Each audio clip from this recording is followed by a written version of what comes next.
की धमाकेदार प्रस्तुति mix by AG recording studio.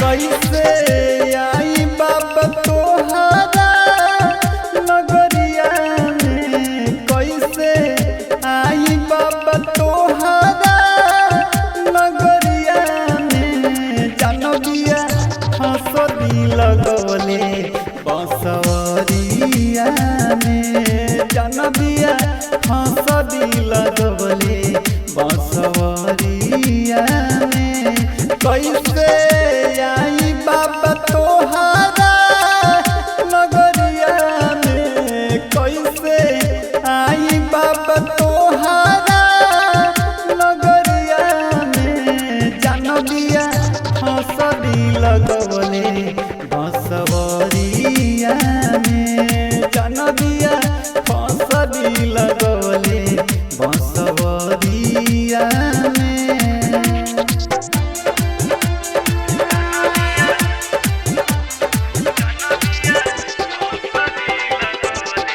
Mix by AG recording studio. मुझे सुन के सुना मोतिहारी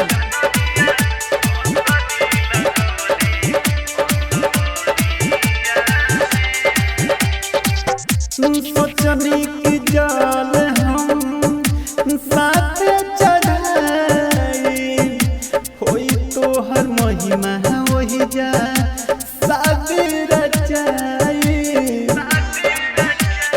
ए बाबा सोचनी की जाल हम साथ चढ़ाई, होई तो हर महिमा वही जा शादी रचाई, लेकिन फंस गईनी माया के बदरिया में, लेकिन फंस गईनी माया के बदरिया में, जानबिया हंसदी लगवले बसवरिया में, जानबिया हंसदी लगवले बसवरिया में।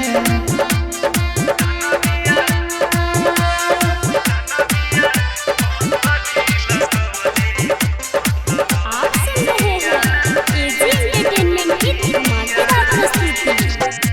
राइटर मंटू से गलती कमाई, चढ़ते सवानी जाने अलग हो गई।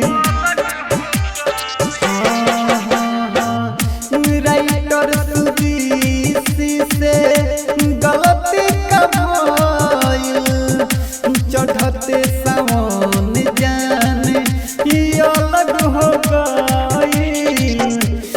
कौन कमी रहे अरविंद संवरिया में, कौन कमी रहे अरविंद संवरिया में, जानबिया हंसदी लगवले बसवरिया में, जानबिया हंसदी लगवले बसवरिया में। स्टूडियो रोशनपुर सपहा।